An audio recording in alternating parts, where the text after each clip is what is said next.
Hello everyone, welcome back to my cooking channel cook with রিমিস kitchen. আজ নিয়ে এসেছি কাঁচকলার বড়া রেসিপি বা ভেজ কাবাব রেসিপি। দারুণ একটা রেসিপি। আমি একদম খুব সহজভাবে এটা দেখাবো, অন্য রকম একটু দেখাবো। নরম, ভিতরটা একদমই হবে না, আর ভীষণই সুন্দর। বাইরেটা হালকা ক্রিসপি, কি দারুণ। সাদা ভাতের সঙ্গে দারুণ একটা রেসিপি শেয়ার করতে চলেছি। সবজির একটা দারুণ রেসিপি, অন্যরকম লুকের রেসিপি। আমার চ্যানেলে নতুন ভিউয়ার্স হলে এক্ষুনি একটা লাইক করে দিন, আর কমেন্ট করে জানাতে ভুলবেন না কেমন হলো। আর অবশ্যই সাবস্ক্রাইব করে দিন, পাশে থাকা বেল আইকন প্রেস করতে ভুলবেন না। তো চলুন দেখে নিই এই কাঁচকলার বড়া রেসিপিটা আমি কিভাবে বানাচ্ছি। আমি এখানে দুটো কাঁচকলা নিয়েছি, আর আমি এর সঙ্গে একটা আলু একসঙ্গে সিদ্ধ করে নেব। অনেকে এই ছিলকা শুদ্ধ কলাটাকে সিদ্ধ করে নেয়, সেক্ষেত্রে অনেক সময় কলাটা একদম জল জল থাকে, কিন্তু আমি যে প্রসেসে দেখাচ্ছি একবার বানিয়ে দেখুন। সত্যি ভীষণ সুন্দর, ভীষণ হেল্পফুল, আর বিগনার্সরাও এটা বানাতে পারবে এমন একটা বড়া রেসিপি। এটা খেতে ভীষণ ভাল লাগে, সাদা ভাতের সঙ্গে বেস্ট একটা রেসিপি। এটা খুব দেখতে তো একদম কাবাব, তো সেটা কাঁচকলা ইয়া ভেজ কাবাব বলেন আর বড়া বলেন, যাই হোক। তো আমি কলাগুলো কেটে নিয়েছি, নিয়ে এখানে একটা আলু কেটে দিয়ে দিলাম একসঙ্গে।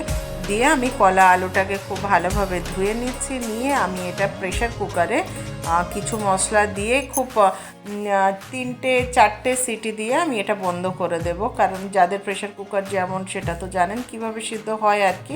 তো ততটাই সিটি দেবেন, দিয়ে বন্ধ করে দেবেন। আমি কলা আর আলুটা ভালোভাবে ধুয়ে নিয়েছি, নিয়ে এখানে প্রেশার কুকারে দিয়ে দিচ্ছি। অন্যদিকে আমি একটা পেঁয়াজ কেটে রেখেছি, সেটা আমি এর মধ্যে দিয়ে দিলাম। যারা নিরামিষ বানাতে চান তারা অবশ্যই পেঁয়াজটাকে স্কিপ করে এখানে আদা দিয়ে দেবেন, আর আন্দাজ মতো একটু লবণ দিলাম। আর আমি দিয়ে দিয়েছি এখানে লাল লঙ্কা গুঁড়ো, একটু হলুদ গুঁড়ো, আর এখন যেটা দিলাম এটা হচ্ছে রোস্টেড ভাজা মশলা, যেটা আমরা ব্যবহার করি নর্মালি ফুচকাতে যে মশলাটা খাওয়া হয়, ওটা থাকলে অবশ্যই দেবেন। দারুণ একটা টেস্ট হয় এখানে। না হলে একটু গরম মশলা গুঁড়ো দিলেও কিন্তু একদম অন্যরকম একটা হয়। আর খুব অল্প পরিমাণ জল দিয়ে সিদ্ধ করে নিয়েছি।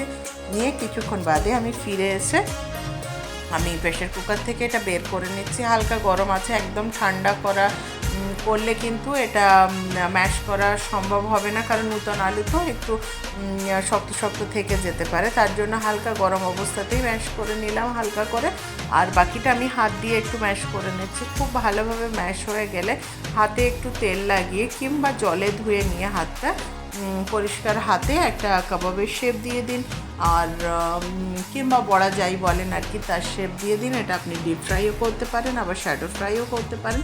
তবে ডিপ ফ্রাই করলে এটা খেতে ভীষণ ভালো হয়। বাইরেটা একদম হালকা একটা ক্রিসপি হয়, আর ভিতরটা অতটা কিন্তু নরম হবে না। দেখুন আমার মাখাটা কত সুন্দর হয়েছে। এইভাবে আপনারা বানিয়ে দেখবেন, খুব ইজি একটা প্রসেস এটা।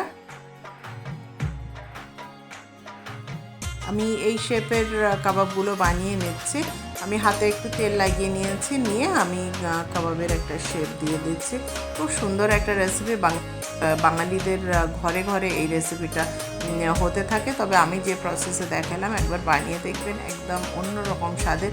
আর যদি এটা স্মোকি কাবাবের ফ্লেভার দিতে চান, তাহলে একটু কাঠকয়লা ধোঁয়া দিলেই কিন্তু একদম স্মোকি কাবাবের ফ্লেভারের একটা ভেজ কাবাব তৈরি হয়ে যাবে। অন্যদিকে আমি কড়াইয়ে তেল বসিয়ে দিয়েছিলাম। তেলটা গরম হয়ে গেলে আমি যে কাবাবগুলো রেডি করে রেখেছিলাম বা কাঁচকলার বড়া যেগুলো রেডি করে রেখেছিলাম, সেগুলো আমি দিয়ে বোথ সাইড গোল্ডেন ফ্রাই করে আমি তুলে নিচ্ছি।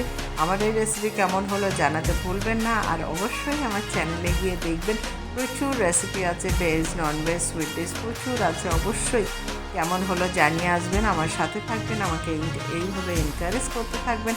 তাহলে ভালো ভালো রেসিপি নিয়ে আপনাদের সামনে হাজির হতে পারবো। কথা দিচ্ছি, দেখুন কি দারুণ কাবাবগুলো, হালকা ক্রিসপি, অ্যামেজিং খেতে। অবশ্যই একবার ট্রাই করবেন। ভীষণ সুন্দর একটা সহজ একটা রেসিপি দেখালাম। অবশ্যই আমার সাথে থাকবেন। Thank you for watching.